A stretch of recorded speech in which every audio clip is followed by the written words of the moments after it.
ঈদের মরশুমে সবাই কী ধরনের সিনেমা দেখতে চায়? ম্যাক্সিমাম অডিয়েন্স একটু লার্জার দ্যান লাইফ কিছু, যা হাটকে কিছু, মানে যেটা আমরা হয়তো কল্পনাও করতে পারি না, এমন কিছু আমাদের দেখাবে কোনো একটা সিনেমা। বন্ধুরা, আমি শুধু ভাবছি প্রিন্স সিনেমায় কী পরিমাণ অ্যাকশন সিকোয়েন্স থাকতে চলেছে। ইতিমধ্যেই মোটামুটি এই সিনেমার অনেকগুলো অ্যাকশন সিকোয়েন্স শ্যুট হয়ে গেছে অলরেডি।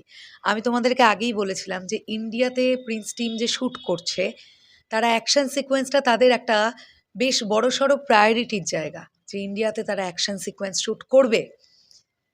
জানতে পারা যাচ্ছে আজকে বিরাট বড় একটা অ্যাকশন সিকোয়েন্সের শ্যুট হচ্ছে প্রিন্সের। ইয়েস, এবং আজকে সকাল 7টা থেকে ক্যামেরা ওপেন হয়ে গেছে। কখন প্যাক আপ হবে কেউ জানে না, কারণ আজকে সেই রকম একটা ফাইট সিকোয়েন্স শ্যুট হচ্ছে যে ফাইট সিকোয়েন্সটা দেখে আমরা চরম আনন্দিত হব, আমাদের মধ্যে গুজবাম্পস মোমেন্ট ক্রিয়েট হবে। মেগাস্টার শাকিব খান তিনি নিজে ফাইট করছেন, এবং আরও যারা যারা আছেন, যারা যারা ফাইট করছেন, প্রত্যেকে অনবদ্যভাবে তাদের ক্যারেক্টারগুলোকে পোট্রে করার চেষ্টা করছেন প্রিন্স সিনেমায়।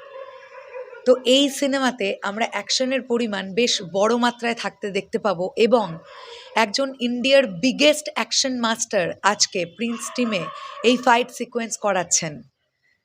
তার নামটা এক্ষুনি আমি সঠিকভাবে জানি না, তাই আমি তোমাদের কাছে নামটা বলতে পারলাম না।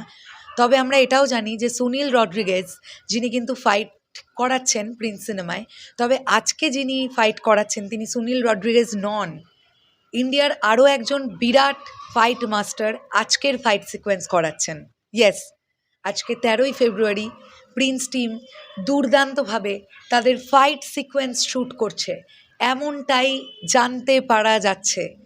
লার্জার দ্যান লাইফের বিশাল বিষয়পত্র আমরা প্রিন্স সিনেমায় পেতে যাচ্ছি, এটা আঁচ করাই যেতে পারে। গোটা ইউনিট চরম আশাবাদী এই সিনেমাটা নিয়ে। ইনফ্যাক্ট আমরাও প্রত্যেকে, আমরা সাকিবিয়ান ভাইরা বোনেরা, আমরা প্রত্যেকে আশাবাদী এই সিনেমাটাকে নিয়ে, কারণ ঈদে মেগাস্টার শাকিব খান আসছেন, এই সিনেমা নিয়ে আশা থাকবে, এটাই তো খুব স্বাভাবিক ব্যাপার। আর মেগাস্টার শাকিব খান নামটা যথেষ্ট যথেষ্ট একটা সিনেমাকে এগিয়ে নিয়ে যাওয়ার জন্য। হ্যাঁ, এবারে সিনেমার মেকিং ভালো হতে হবে, গল্প ভালো হতে হবে, গান ভালো হতে হবে, সব কিছু ভালো হতে হবে, সেটা তো সিনেমার মান। কিন্তু মেগাস্টার শাকিব খান নামটাও যথেষ্ট একটা নাম সিনেমাকে জার্ক দেওয়ার জন্য। তো মেগাস্টার শাকিব খানও 100% ডেডিকেশন দিয়ে কাজ চালিয়ে যাচ্ছেন, এবং সব কিছু ঠিকঠাক থাকলে আমরা ঈদে এমন ধামাকা পেতে যাচ্ছি, প্রিন্স এমনভাবে আমাদের সামনে আসবে, যেটা দেখার পরে আমরা হয়তো এটা বলতে পারবো যে ওয়াও, বাংলা সিনেমাতেও এইভাবে চিন্তা ভাবনা করতে পারেন কেউ। এই দিনটার জন্য আমরা প্রত্যেকে অপেক্ষা করছি। চলো, তোমাদেরকে আপডেটটা জানিয়ে দিলাম, শেষ করলাম ভিডিওটা, আসছি আবার খুব শিগগিরই। তাহলে এখনের জন্যে টাটা।